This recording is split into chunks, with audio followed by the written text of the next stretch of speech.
Chiclete. Saudações a todos, que o divino em vós se manifeste. O meu nome é Tenzin Tuten e sou um Bodhisattva. Há muitos anos conheci Tomás de Noronha no Tibete e revelei-lhe os segredos da fórmula de Deus. Agora que estou em fim de vida e se aproxima o grande Dharma, a verdade ensinada pelo Senhor Buda, voltei a encontrar Tomás de Noronha, desta feita no Nepal, e revelei-lhe os segredos do sexto sentido. O que é o sexto sentido? É a capacidade que tem cada um de nós de se ligar ao universo e de compreender que tudo está ligado a tudo, que somos muitos, mas afinal todos somos um. Há vários caminhos para ativar o sexto sentido. Nós, no Tibete, fazemos-lo pelo caminho do Buda, a meditação. Outros fazem-no pelo yoga, outros pelo jejum, outros pela privação sensorial.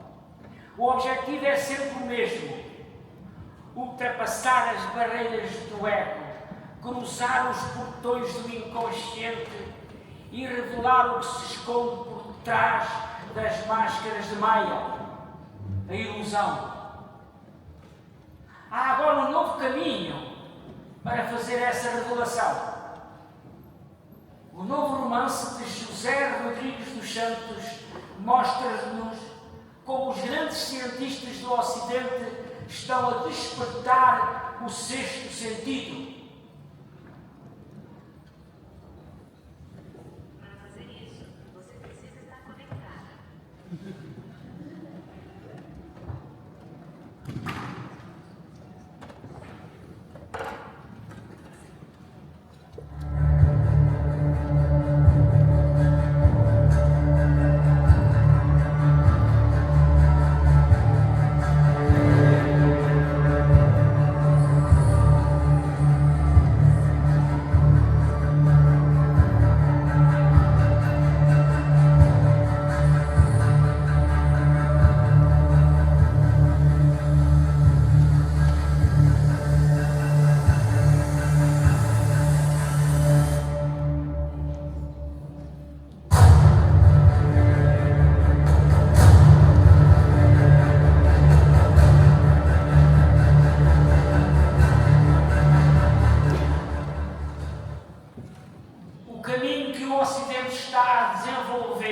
Para despertar o sexto sentido e revelar o divino que há em nós, baseia-se em substâncias com propriedades misteriosas.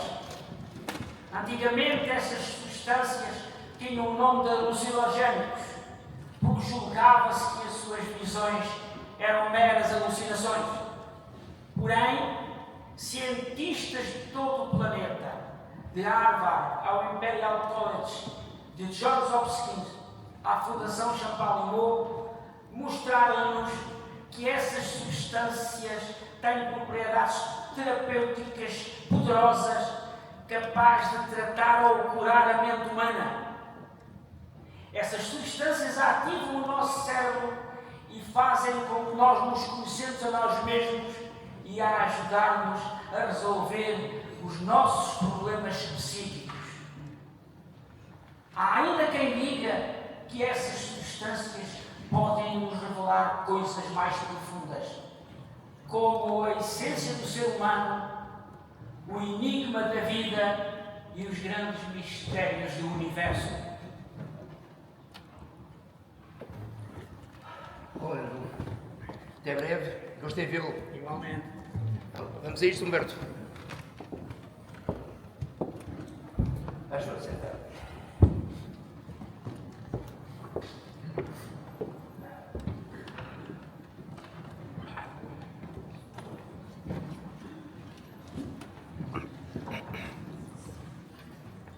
Vai tomar leite hoje.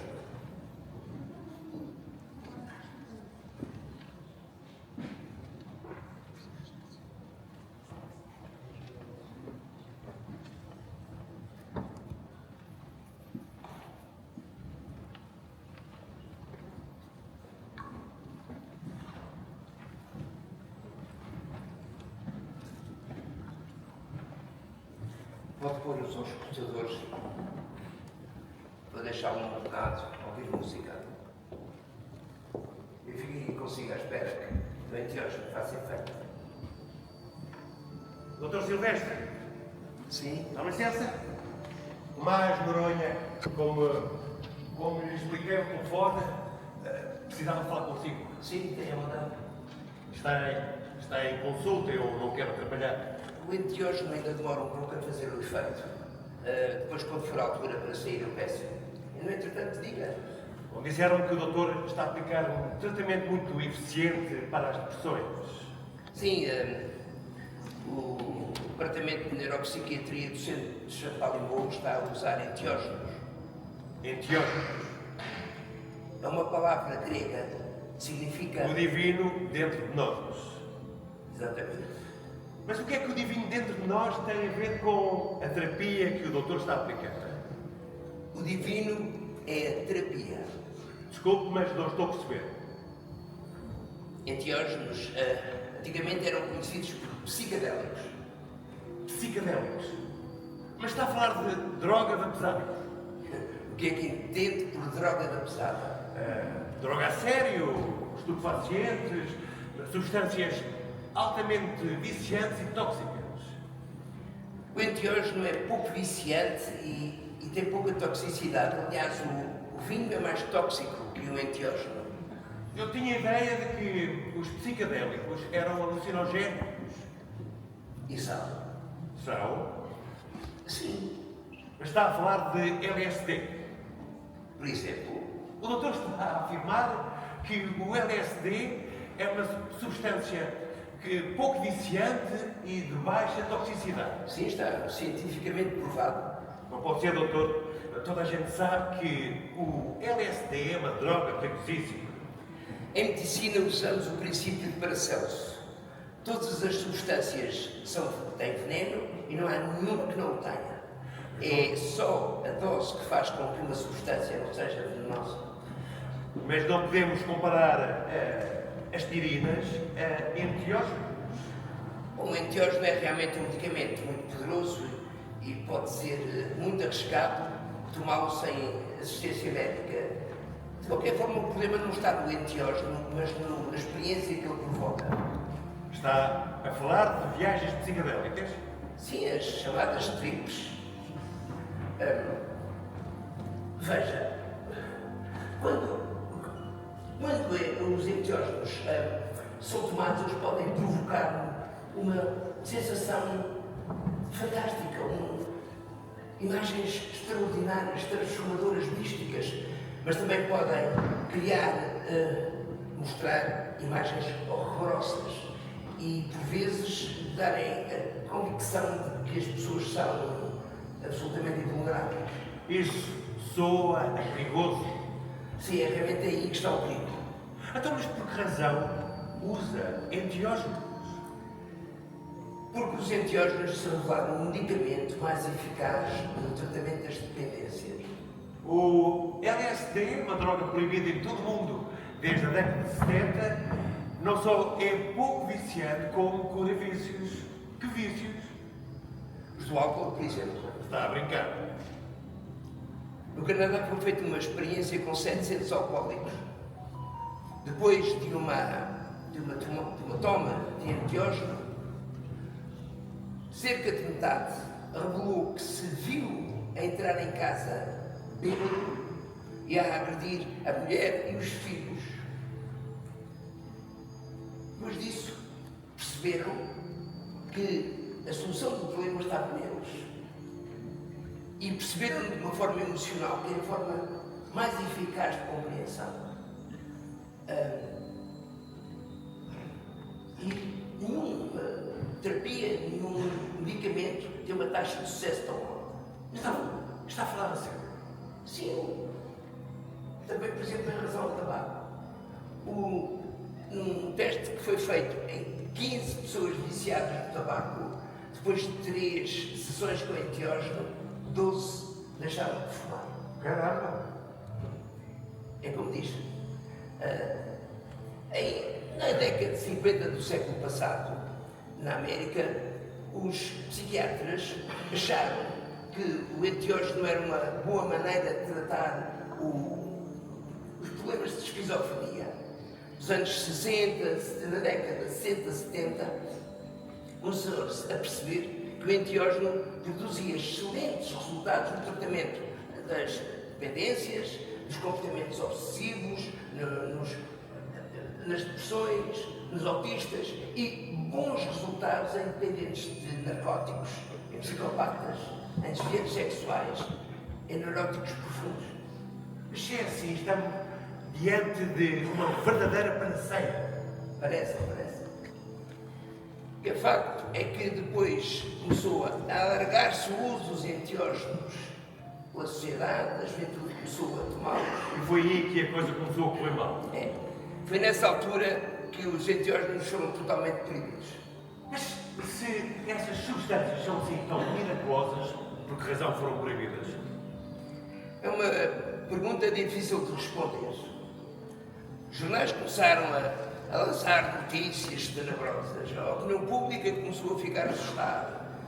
O governo disse que os enteógenos, ou decidiu que era muito prejudicial à saúde pública e proibiu pura e simplesmente a sua utilização, mesmo no âmbito médico. Mas em 2006, a Faculdade de Medicina da Universidade Johns Hopkins conseguiu autorização para fazer um tratamento com enteógenos a pessoas que estavam com cancro terminal e que estavam numa depressão completa e profunda. Muitas das pessoas que passaram por esse tratamento vieram a revelar que tinham, com o enteógeno, compreendido melhor e transformado a sua maneira de ver a doença e a morte. Tudo isso à custa das visões. Sim. Essas substâncias não teriam efeito em mim. Por muito reais que essas substâncias possam parecer, não têm existência real, são alucinações. Acha que sim? Olha, um médico americano, meu amigo, estava a tratar uma paciente que tinha uma pressão tão grande que estava totalmente apática. Durante a sessão de enteógeno, ela começou a cantarolar uma canção espanholada. A mulher não era espanhola? Não. Aquilo também não era espanhol, era ladino. A mulher era judia sefardita? Não, ela nem pensar nisso. Ela, aliás, nunca tinha ouvido falar em ladino, nem sabia o que isso era. A cantilena dizia: estou a sofrer e sofrerei sempre. Estou a chorar e chorarei sempre. Estou a rezar e rezarei sempre. Aquilo que é interessante é que depois desta sessão, a depressão da mulher desapareceu. Desculpe, vou estar à altura de pedir que se retire. Mas leia isto. Leia isto e se achar que isso pode ser dado uma ajuda, depois venha falar comigo outra vez. Acha mesmo que, com os psicodélicos, somos capazes de experienciar uma coisa que nunca aconteceu na vida? Cabe assim responder.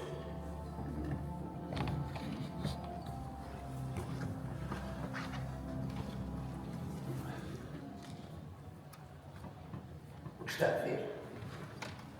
Coisas estranhas. Estou a ver uma cor nova. Nunca a tinha visto. Venha comigo. Vamos conversar para o gabinete.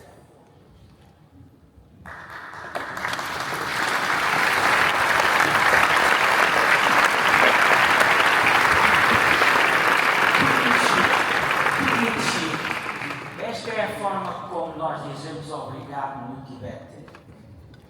Foi uma representação iluminada do fatias de cá.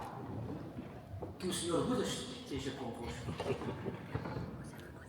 Um dos mistérios mais profundos revelados pelo sexto sentido revela-nos mensagens sobre nós, a natureza humana e o universo que estão em estranha conformidade com as mensagens mais profundas que o Senhor Buda nos ensinou há milhares de anos.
foi o mantra do Guru Rinpoche e do Buda da Compaixão, recitados por Urgyen Dekshok. O nosso agradecimento também à Son Tsen Casa da Cultura do Tibete, com o apoio da Federação Budista Portuguesa. As substâncias que agora estão a ser reveladas e que nos mostram o que há mais profundo na natureza humana e no universo, foram descobertas em vários sítios do planeta. Contudo, a descoberta mais importante ocorreu entre os índios do Oaxaca, nos confins do México. Essa substância, os índios dão o nome de carne de Deus.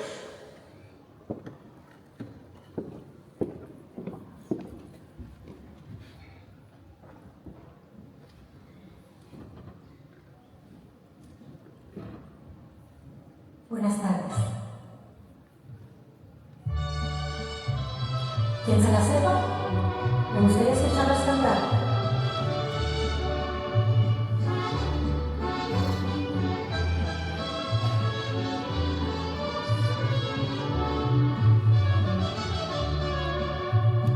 De la Sierra Morena, cielito lindo, vienen bajando un par de ojitos negros, cielito lindo de contrabando.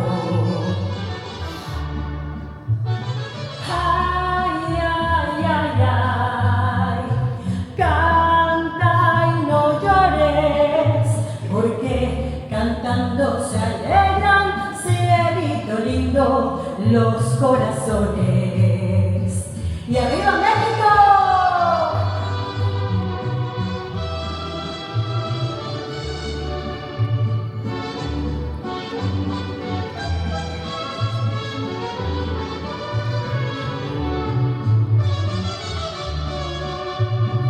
Ese lunar que tienes, cielito lindo, junto a la boca, no se lo des a nadie, cielito lindo que a mí me toca. ¡Venga todos! ¡Ay, ay, ay, ay! ¡Ustedes! ¡Qué bonito! Porque cantando se alegran, cielito lindo, los corazones. Venga, un aplauso para México y toda su gente, y toda la gente de Portugal. Muchas felicidades por su vida.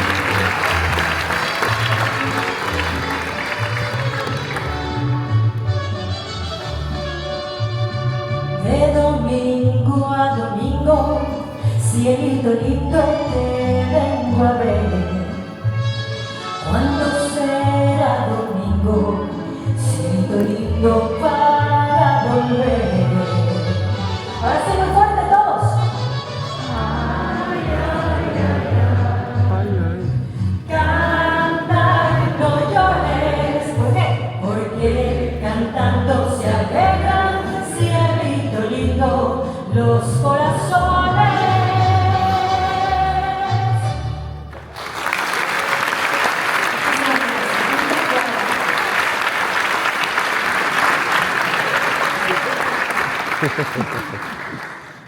Carla Lamadrid, a voz iluminada que veio do México.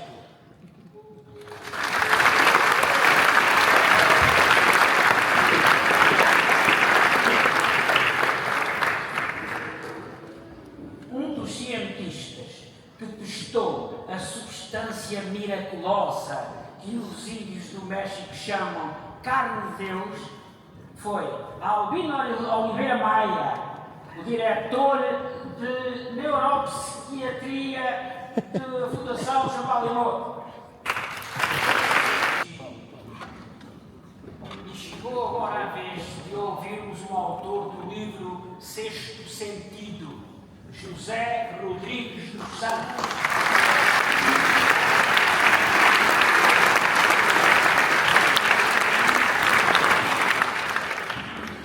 Muito obrigado por terem vindo. Quero começar a agradecer ao Dr. Albino Maia pela sua gentileza de apresentar o livro. Ele é um homem que está à frente em Portugal com pesquisa sobre estas substâncias. Agradeço também ao Fadias de Cá, a Marta, a apresentação. Também ao William Tetchok, pelo seu mantra e a ação de cena de Casa da Cultura do Tibete e a União Budista. Muito obrigado. À Carla Maria, naturalmente também à Sociedade de Geografia, que está a acolher, à Planeta, que é a editora e que está a organizar este evento, e naturalmente, sobretudo, a vós, leitores, sem os quais estes livros não existiriam minimamente estas sessões. Vamos então falar sobre o sexto sentido. Ouvimos o Dr. Albino Maia falar sobre a sua parte dele, porque falar um bocado sobre ela, mas não é a minha especialidade, evidentemente, é dele. A minha especialidade é outra, é contar uma história e é procurar sobretudo as reivindicações filosóficas que não são tanto da ciência. Nós temos isso nos meus romances, quem os leu, desde o próprio Deus, a Chave de Salomão, o Imortal, Sinal de Vida, todos eles. Comecei talvez contando uma história verdadeira. Um dia, de manhã, acordei e a minha mulher contou-me que tinha tido um sonho maravilhoso. Ela queixa-se porque não tem sonhos muito imaginativos, são um bocado preto e branco, a parte das vezes nem sempre do sonho, mas neste aqui sentia cores, sentia cheiros, emoções, um sonho como nunca tinha visto. Um sonho em que a realidade era, o sonho era mais real do que a realidade. E esse sonho era basicamente isto. Era um sonho em que ela estava num túnel e via uma luz ao fundo do túnel. E ela seguia por esse túnel e no final via um ser de luz. E esse ser de luz abraçou-a e ela sentiu-se muito bem. Depois foi para um sítio maravilhoso e começou a ver uma figura aparecer e percebeu que era o pai dela. E então abraçou o pai, encontraram-se e depois ela disse: "Pá, isto é maravilhoso este sítio." E ele perguntou: "Mas o que é que já quer fazer?" "Não, estou aqui, estou contigo, mas não tens de estar aqui, tu tens que voltar." E ela disse: "Não, mas eu quero ficar aqui, não tens que voltar, ainda há coisas para fazer." E então ela voltou e acordou. E então contou-me este sonho que viu. E isto, obviamente, nós estamos a reconhecer aqui uma descrição das experiências de quase morte. Muita gente, sobretudo pacientes com problemas cardiovasculares, na altura mais crítica, e há também algumas pessoas que têm incidentes que falam em experiências semelhantes. Há aquelas experiências que são sempre psicológicas e há as situações em que se vê no túnel, vão para um sítio agradável, nós ouvimos e os médicos registram sistematicamente. São casos muito raros, para pessoas que depois de passar por uma experiência de quase morte não se lembra de nada, mas existe uma porcentagem não negligencial de pessoas que têm este tipo de experiências. E então eu tive a ideia de fazer um romance sobre o que é que acontece quando morremos. Mas o problema é que eu tinha essas experiências e não tinha muito mais. E um dia estava em Paris, em casa de um físico canadiano famoso, o Berry, que aliás vários livros em Portugal, e falei sobre isto. Ele disse: "Olha, se você quer escrever sobre esse tema, estude os teoremas de Bell." Bell é um físico irlandês, John Bell, do CERN, de Genebra, que uma vez propôs uns teoremas para testar um paradoxo muito famoso na física chamado paradoxo EPR, Einstein, Rosen, de um famoso debate em Bruxelas entre Einstein e Niels Bohr. Essa história está um pouco contada no livro que escrevi, desse debate entre Einstein e Niels Bohr. E quando eu de facto fui seguir a sugestão dele, os teoremas de Bell, mergulhei num terreno que eu não conhecia, uma vaga ideia, que era o terreno da física quântica. A física quântica é uma palavra assim um bocado estranha. Basicamente significa física das partículas. Portanto, temos a física clássica, que é do Newton, não é? Objetos, temos a relatividade, sobre o tempo e o espaço, os objetos, e depois temos a física que estuda as micropartículas, os átomos, os elétrons, protões, neutrões, quarks, fotões. Isso é a física quântica, a física das partículas. E então eu mergulhei aí e percebi que havia ali respostas na física das partículas que era relevante para o tema em questão. E isso foi para o sonho que eu tinha conhecido. Então eu publiquei A Chave de Salomão, imagino que alguns de vós tenham lido esse romance, é um romance, sobre o que é que acontece quando morremos. E depois de publicar o livro, eu conheci um professor de psiquiatria da Universidade de Lisboa, cuja tese ultimamente tinha sido justamente as experiências de quase morte. E então fomos convidados para o programa na TV. E estávamos na sala de viagem e eu disse, eu contei a história da minha mulher, olha, aconteceu isto, teve este sonho e tal, mas ela teve dois problemas. Primeiro, ela não estava quase a morrer. Foi um sonho, estava a dormir. Não pode ser uma experiência de amor. Além do mais, o pai dela estava vivo. Portanto, não pode ser, não é?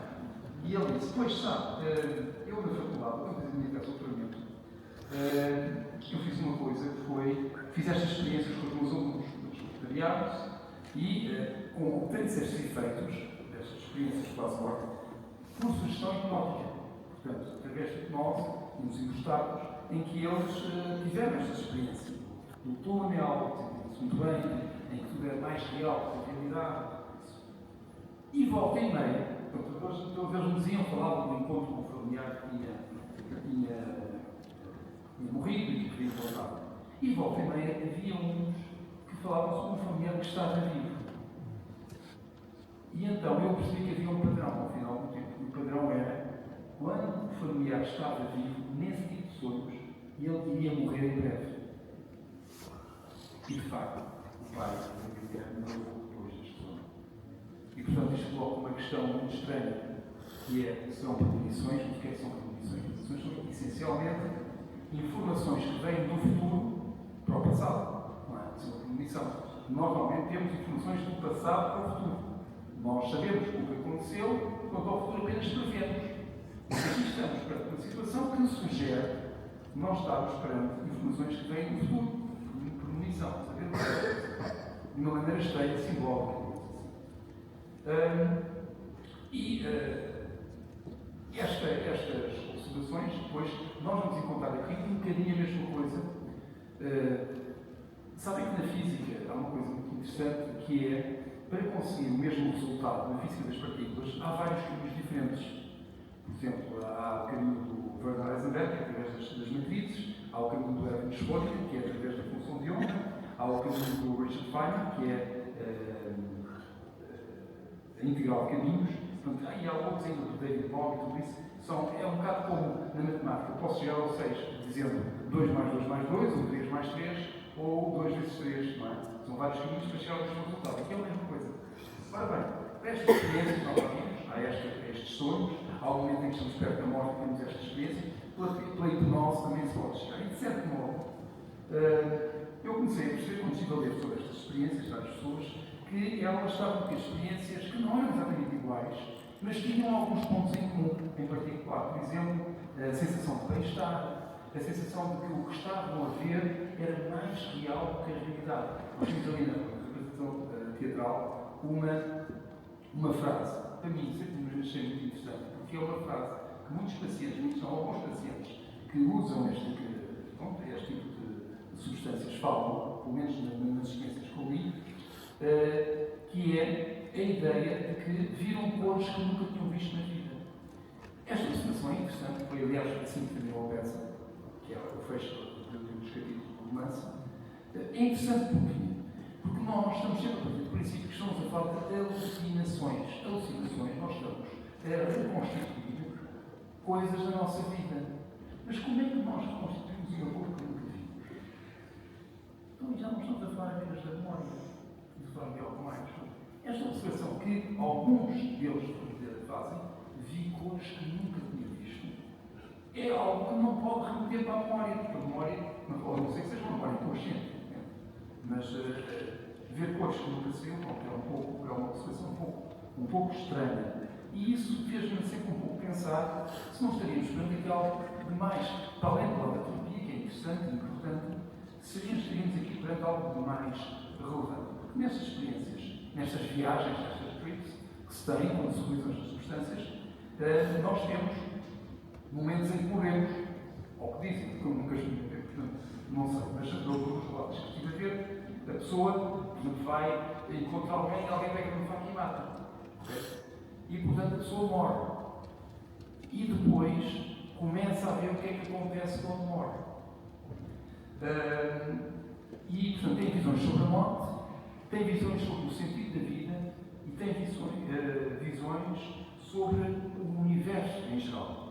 E aqui é a questão que o livro vai colocar. Nós estamos a falar simplesmente em alucinações, coisas que não existem de todo e são apenas formadas na nossa cabeça, e não haja dúvidas, estes eventos ocorrem na nossa cabeça. Ou estamos também a ter lições de algo, de verdades profundas sobre a nossa existência. Essa é a parte que me interessou, e é uma parte mais especulativa, naturalmente, mas tem algumas ramificações interessantes ao nível das conexões com a ciência que já vimos. Há pouco tempo, ainda aqui falar um pouco sobre terapia, para depois irmos para a parte filosófica, que é aquela que me interessa mais, vimos na representação teatral a referência à experiência de 2006 no Johns Hopkins com pacientes com câncer terminal, pessoas que sabiam que iam morrer. Eu não imagino que não numa sala com muita gente, imagino que algumas dessas pessoas já tiveram, até podem ter câncer. E, portanto, sabem que a vida muda quando isso acontece. A nossa perspectiva sobre as coisas altera-se. E altera-se, sobretudo, num sentido negativo, porque ficamos deprimidos, ficamos tristes, ficamos ansiosos sobre o nosso destino, o que nos vai acontecer. E cada um de nós, num ponto da vida, isto vai suceder, tudo mais tarde ou mais cedo. Não tínhamos ilusões sobre os Estados Unidos. E, portanto, eles fizeram esta experiência com doentes terminais, pessoas que estavam muito tristes, os pacientes com depressão profunda que falava o Dr. Oliveira Maia há pouco, e que os tratamentos normais, habituais, não estavam a produzir resultados. E então eles tiveram, com o tratamento de psilocibina, 80% de diminuição muito significativa nos casos de depressão e ansiedade, pelo menos no curto e médio prazo. Em alguns casos até, e este estudo foi muito importante, porque foi um estudo feito por cientistas de grande renome. Não foi uma coisa de montes caros, foi uma coisa de cientistas de grande renome numa muito importante instituição da Universidade de Johns Hopkins. E eles até registraram casos de pacientes que estavam com câncer terminal, que estavam muito tristes, que depois de tomarem estas substâncias, perderam o medo totalmente. Com o caso de um estudante que acertou de um paciente que estava na cama, as pessoas vinham visitá-lo para se despedirem dele, e ele consolava os visitantes, não se preocupe, isto não. Eu já percebi com estas experiências que há algo mais, que eu não vou desaparecer totalmente. O que é interessante, nós sempre pensamos que o ego e a consciência são a mesma coisa, e na verdade estas experiências mostram o contrário. O que acontece é que o nosso ego adormece, porque nós, na experiência, eu sou o Zé, não é? E de repente a experiência, eu deixo de ser o Zé para ser esta mesa. E começo a ver o mundo pela perspectiva desta mesa. Ok? Ou sou de repente a Sofia e passo a ver o mundo pela perspectiva do ego. Eu estudo o universo, para entender isto que é o que acontece. Mas eu permaneço consciente. Apesar do ego ter adormecido, eu permaneço consciente e lembro-me de tudo o que aconteceu. Portanto, são quatro coisas, obviamente, diferentes. A partir deste estudo, o que aconteceu foi que se desencadearam estudos em todo o mundo, tanto em Paris, no Canadá, na Suíça, na Austrália, depois começaram a surgir as primeiras autorizações para o uso médico, terapêutico em pacientes, já não meramente com experiências, mas com uso médico de facto. Em Portugal, há poucos meses, este livro realmente está pronto, naturalmente sabem isso há um ano e meio, mas há poucos meses o Infarmed autorizou o uso terapêutico destas substâncias para doentes com depressão profunda, um enquadramento médico adequado. E, portanto, tem esta força para estas terapias, mas também tem força para, por exemplo, dependências. Nós vimos na peça teatral o exemplo do Hospital Mental de Saskatchewan, no Canadá, onde eles fizeram uma experiência com 700 alcoólicos e com uma dose apenas, metade deles deixaram de beber. E como é que isto acontece? Isto é sempre muito interessante do processo. Porquê é que as pessoas deixam, porquê é que isto altera a sua vida e os seus comportamentos? Não é porque a substância causa uma inibição química do estilo, por exemplo, se eu bebo álcool, começa a ter dores no corpo, e aí sem eu paro de beber. Não tem nada a ver com isso. O que se passa é que as pessoas têm experiências transformadoras. Por exemplo que ali a dar é esse mesmo. A pessoa, de repente, está a tomar a substância e ao final começa a fazer efeito, e ela, porque o seu ego se apaga, começa a ver as coisas pela perspectiva dos outros. E então, vê-se a chegar a casa totalmente bêbado, aos tropeções, não com os seus olhos, mas com os olhos dos seus filhos. E está aterrorizado com o que está a ver, com a ver o pai com comportamentos destrutivos, a vomitar, a bater na mãe, a bater neles. E ele percebe, e ele sabe que é ele, mas a vez pelo lado dos filhos, não é? Ou pela perspectiva da mulher. E fica de tal modo horrorizado com o seu comportamento, que quando os efeitos acabam, ele diz que eu não vou tocar mais em álcool, ok? Portanto, não é a substância em si, que é a experiência que ela desencadeia em condições que o livro vai explicar, a chamada setting, que não vale a pena isso agora, o livro depois vai explicar isso. E depois, no tabaco, a mesma coisa, com taxas de sucesso. Teve uma experiência de 15 pacientes que fumavam 19 cigarros por dia ao longo de 30 anos, todos os dias, uma média de 19 cigarros por dia. E 80% deixaram de fumar depois de 3 sessões com o seu oxigênio. Também a mesma coisa, têm experiências, fazem viagens no seu corpo, começam a ver os seus pulmões e começam a ficar horrorizados com o que estão a ver, não é? Depois, quando caminham, não vou pegar mais tempo agora. E, portanto, o que é que nós estamos aqui a ver? A parte terapêutica não é a especialidade, não adianta, é o ao vivo, mas o que é interessante para mim é que se estas experiências nos dizem coisas verdadeiras sobre nós próprios, quando estamos velhos, quando estamos tristes porque temos um cancro, e, portanto, as pessoas, algumas das experiências que ouvi, as pessoas disseram, os pacientes disseram, eu viajei para o meu corpo e vi o cancro. Eu vi o cancro. E comecei a percebê-lo, mas o efeito de cura, na verdade, do tratamento, é por tipo de experiências que vamos falar de cima. Este tipo de experiência, quando estamos a dizer coisas verdadeiras sobre nós próprios, sobre as nossas doenças, sobre os nossos males. De certo modo, quando estava a fazer a investigação para este livro, isto fazia-me lembrar um bocado da psicanálise. A psicanálise é, no fundo, procurar traumas que nós temos e depois fazer com que eles venham à tona e, ao virem à tona, nós vamos lidar com eles, vamos, de certo modo, tratar. E, no fundo, é isto, vamos buscar coisas que estão escondidas na nossa mente. Não é? Mas se estas experiências nos dizem coisas verdadeiras sobre nós próprios, a pergunta seguinte é: será que o que elas nos dizem sobre a vida e o universo é também verdade? Essa é a questão. E essa é a parte que me interessa a mim, particularmente, e é algo que vai dominar, de certo modo, o romance. E o que nós vamos encontrar é que estas imagens estão em concordância com certas mensagens que nós encontramos, por exemplo, na religião budista. A razão pela qual nós temos aqui, tanto no romance como na sessão, tivemos a presença do budismo.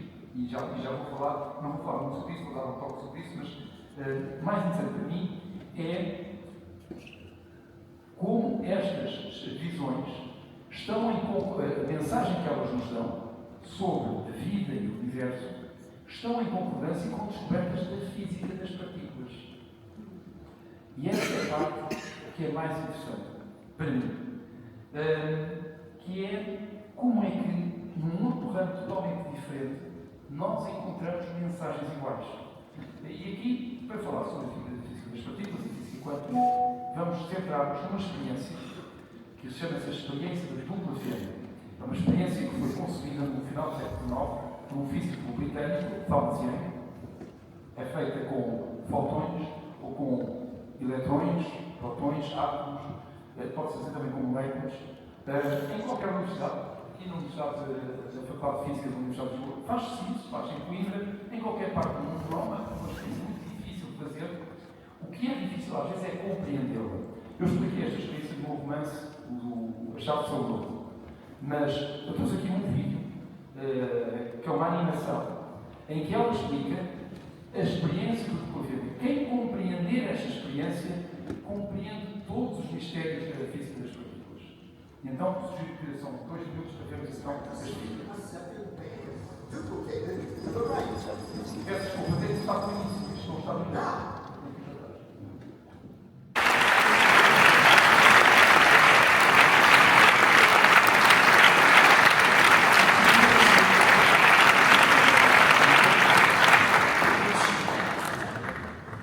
Com estas palavras, encerramos este evento.